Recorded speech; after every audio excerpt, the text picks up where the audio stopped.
Remember this, P0355 is set because of a circuit failure.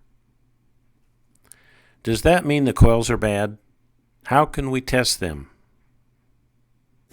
Now we know that cylinder number 5 is contributing the least to power, so I'm going to test 5, but on this bank of the engine, which is the easy access, we have 4, 5, and 6, 5 being the middle one. So I'm going to start the engine and then we're going to test these coils. With this coil on plug quick test, all we really have to do is lay this on the coil and you'll see these two lights light up. One is that it's being commanded on and the other one is that you got sufficient kV. So I'm going to go to cylinder number 4 first and lay it right on top and you can see my red and green light. So that tells me that coil is being commanded on and firing and I have sufficient kV. Then I'm going to go to cylinder number 5. It is firing sufficient kV. And number 6. Now you know our tools just keep getting better and more technical.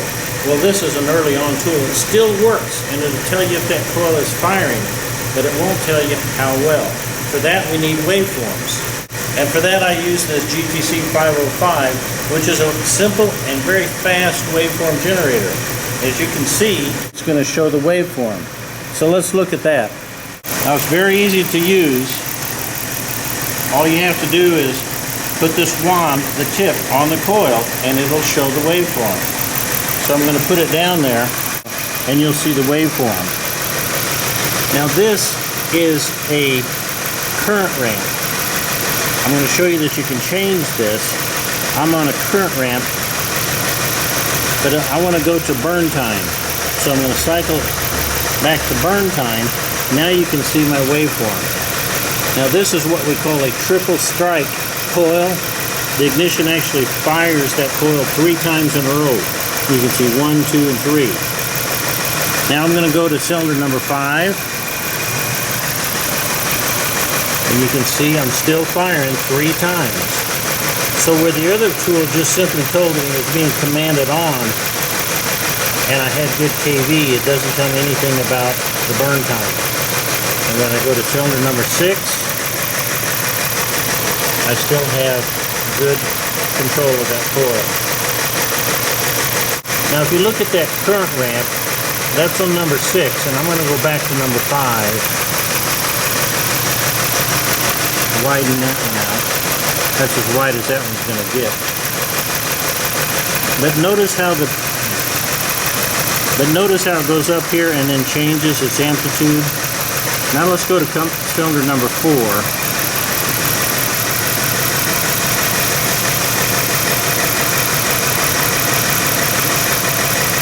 Now this is on 4, 5, and 6. Now I'm going to go to the other side of the engine.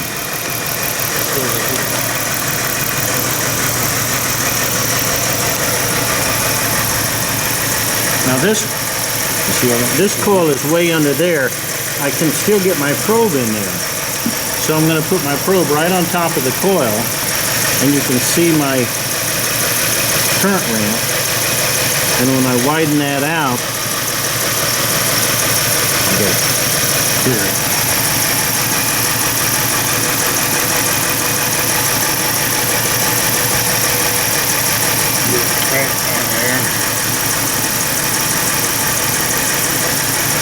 There you go. Now you can see this is my current ramp, where the current is being turned on, it ramps up and is being turned off.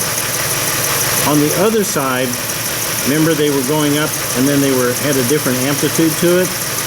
Well, let me see if I can go back to the other one, a little bit deeper in the engine bay there.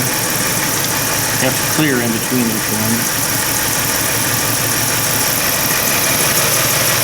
Now I'm going to change my time base here.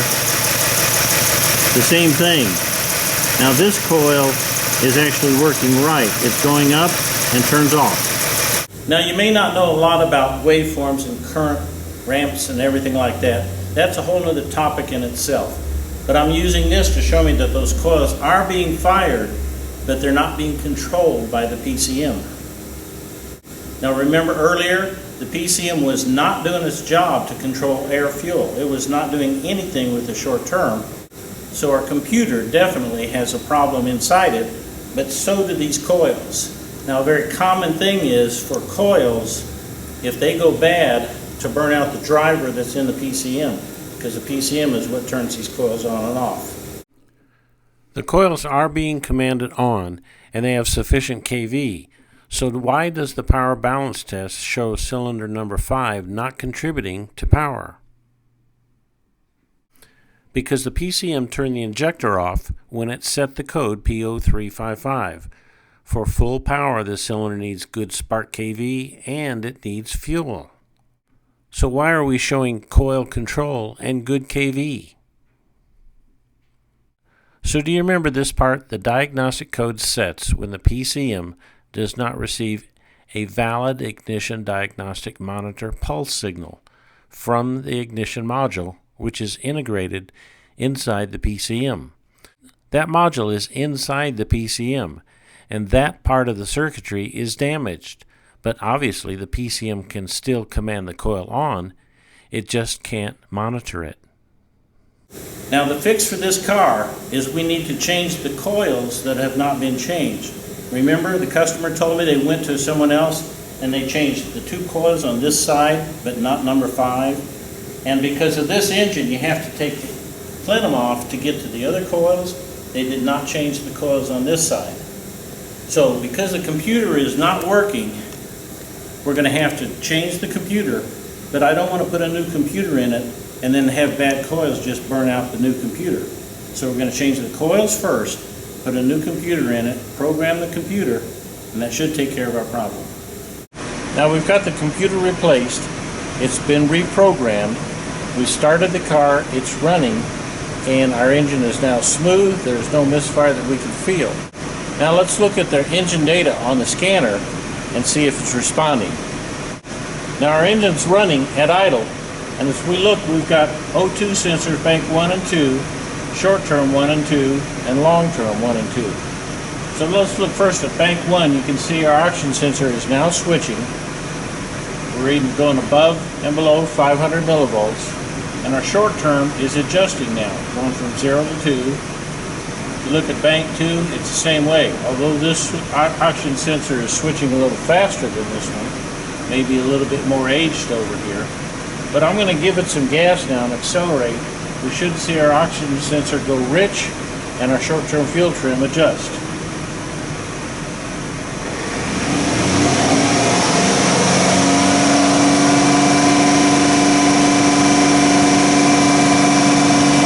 So our O2 sensor went rich and the short-term fuel trim took the fuel away because since I was adding it, it did not need to. Now the fuel's backed off and our O2 is going lean or rich again. You can see the same thing on this bank. So if I go to wide open throttle, you can see that there. And our short term now is adjusting too.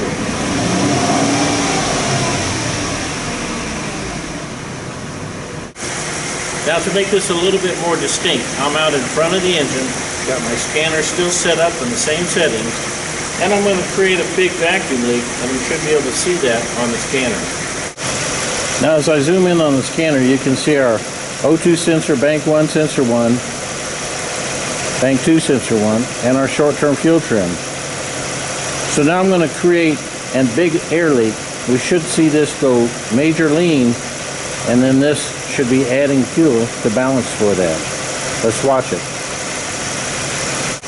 So I'm going to create the air leak.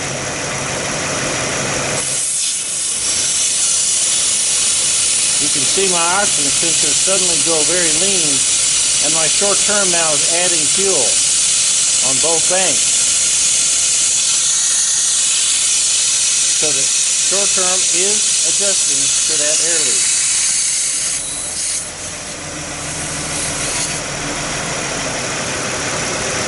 Take away the air leak, we suddenly go rich, and you can watch the computer start taking fuel away to try and balance the air-fuel mixture again.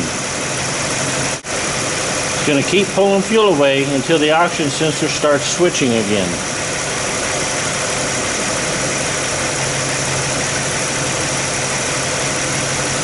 Now the oxygen sensor is switching, and the computer should be trying to keep that very close to 0.